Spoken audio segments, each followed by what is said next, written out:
ये मूल मंत्र है जीवन का प्रसन्न रहने के लिए कि जो कुछ है वो परमानेंट बिल्कुल भी नहीं है। इसलिए बहुत दिव्य यहां पर उपदेश सूत जी महाराज कर रहे हैं।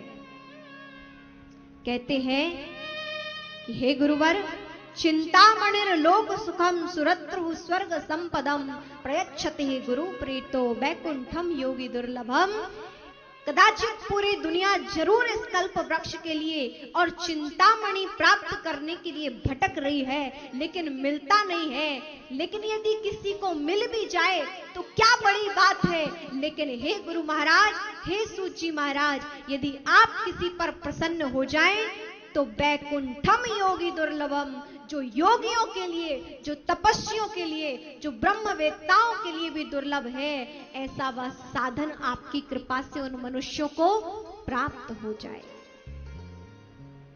यदि गुरु कृपा कर दे तो क्या नहीं मिल सकता है। गुरु अनुकूल हो जाए तो क्या नहीं मिल सकता है। इसलिए उन गुरु के प्रति शरणागति का भाव, विश्वास का भाव सदैव यदि जीवन में है तो उन्हें बहुत कुछ प्राप्त होता है।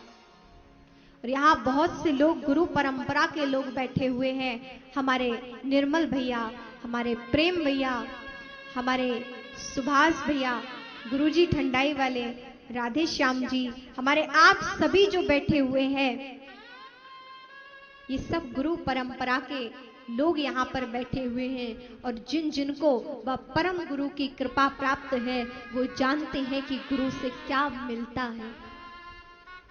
सामने श्रेष्ठ उदाहरण मेरे गुरु भाई आदरणीय श्याम भैया बैठे हुए, इनसे बड़ा और क्या उदाहरण होगा। अभी आप लोग तो बहुत पुराने समय से दयानंद जी महाराज जी, अखंडानंद जी महाराज जी, पूज्य पाद सदगुरु श्री यति जी महाराज जी से आप लोग जुड़े हुए हैं, लेकिन आप तो उन महान महान गुरुओं से जुड़े हुए हैं। और उन्हीं महान परंपरा में पूज्य सदगुरुदेव भगवान से अभी का उदाहरण आप श्याम भैया देख लीजिए, जिनके जीवन में पहले बहुत कुछ परम भक्ति नहीं थी। यही बात है ना भैया। लेकिन 2011 से श्री सदगुरुदेव भगवान से जुड़े, परमात्मा को मानते थे लेकिन जैसे हाथ जोड़ लिए बस, ऐसा ही था। लेकिन जब से सदगुरुदेव भगवान से जुड़े हैं, इनके जीवन की दिशा और दशा दोनों बदल गई। दिशा और दशा, दिशा भी बदल गई, आध्यात्म से जुड़ गए, और दशा भी बदल गई कि पहले क्या थे और अब क्या है। ये परमात्मा की और गुरु की कृपा है। बहुत कुछ प्राप्त होता है यदि आप सच्ची श्रद्धा और निष्ठा से यदि जुड़ जाएं। तो ऐसे हमारे श्याम भैया और उनकी संगनी अंजलि जी, उनके जीवन में भी गुरु चरणों से जुड़ने के बाद बहुत परिवर्तन है। बहुत आश्रम के प्रति सोचते हैं, सेवा भावी हैं, बहुत सेवा करते हैं। और आप सब भी जो गुरु महाराज से जुड़े हुए हैं, वो सब उन दिव्य गुणों को संजोए अपने हृदय में बैठे हैं। और वही दिव्य गुण परिपुष्ट हो, दृढ़ हो, संकल्पित हो, हमेशा स्थिर रहे, उसके लिए हम निरंतर सत्संग में बैठे गुरु की शरणागति सदैव प्राप्त करते रहे। कमी कहां आ जाती है कि जहां गुरु से बहुत अंतराल से दर्शन हो, सदैव अपने गुरु चरणों से जुड़े रहेंगे, गुरुओं से जुड़े रहेंगे, तो आपके विचारों को एक सही मार्गदर्शन मिलता रहेगा। क्योंकि हमारे विचार ही हमारे जीवन की परिणति है। वो ही विचार हमें बनाते हैं और वो ही विचार हमारे पतन का कारण बनते हैं। सब कुछ विचारों पर निर्भर करता है।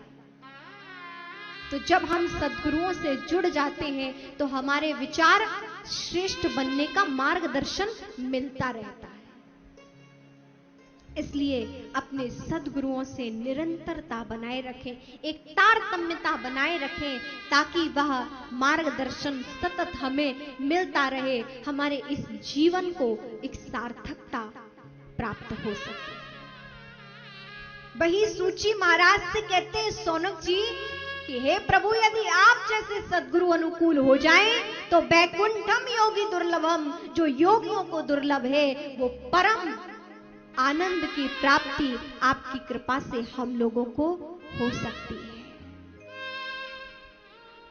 कहते हैं काल ब्याल मुखग्रास त्रास निर्णास हेतवे श्रीमद भागवतम शास्त्रम कलौ कीरेण भाषितम। काल ब्याल मुखग्रास, भागवत जी क्या कहती है? ये काल क्या है, किसके समान है? व्याल के समान है। व्याल किसे कहते हैं? सर्प को, सांप को व्याल कहा गया है। ये काल कैसा है? सर्प की भांति है, जो अपना मुख खोले बैठा हुआ है कि कब कौन पकड़ में आए। ये काल चक्र चल रहा है। काल व्याल मुखग्रास त्रास निर्णास हेतवे, और इस काल के कारण पूरा संसार संतप्त है। तो इस काल रूपी सर्प से बचने का कोई मूल मंत्र आप हमें बताने की कृपा करें।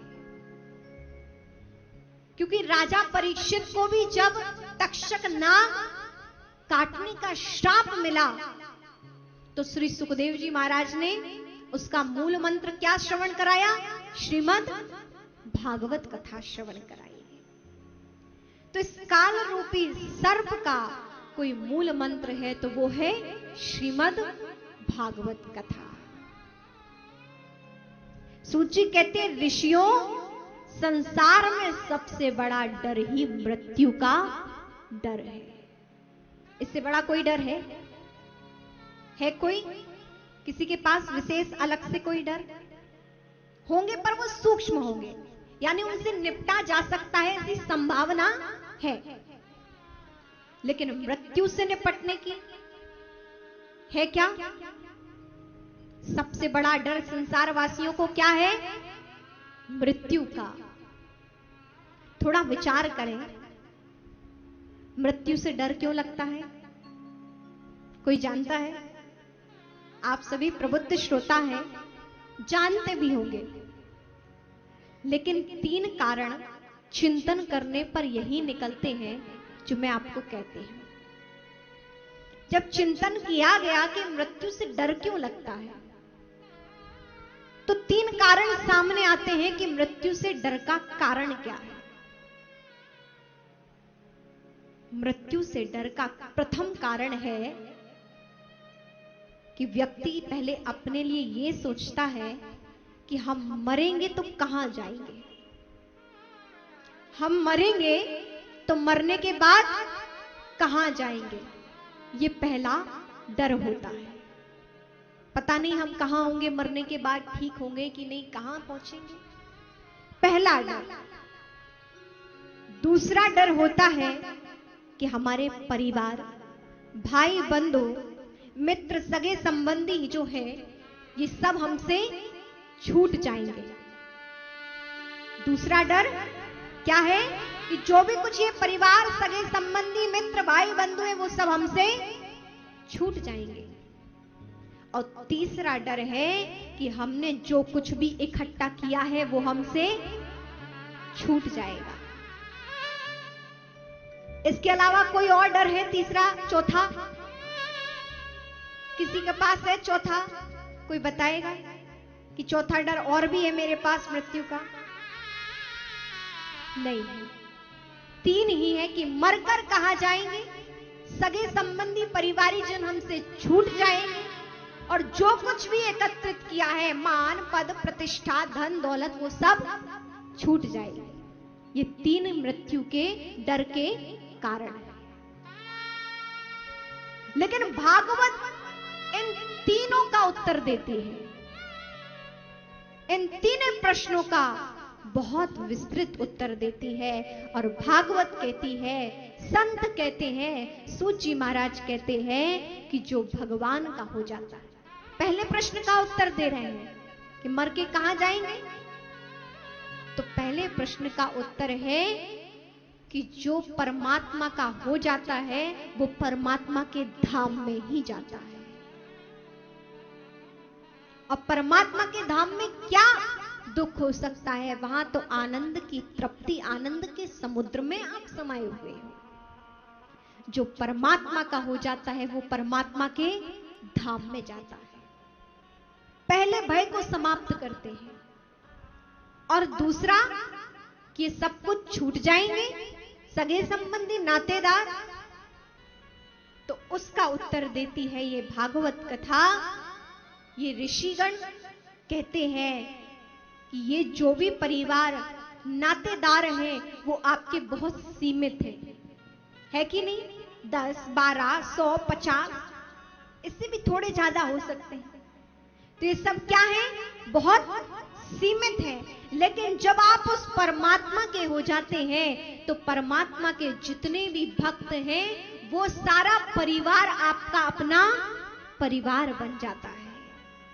आपका तो बहुत छोटा परिवार है और उस परिवार में भी कोई आपसे ईर्ष्या करता होगा, कोई द्वेष करता होगा, कोई आपसे सुखी होता होगा, कोई आपसे दुखी होता होगा, कोई आपको अपना मानता होगा, कोई अपना मानकर भी नहीं मानता होगा, है कि नहीं?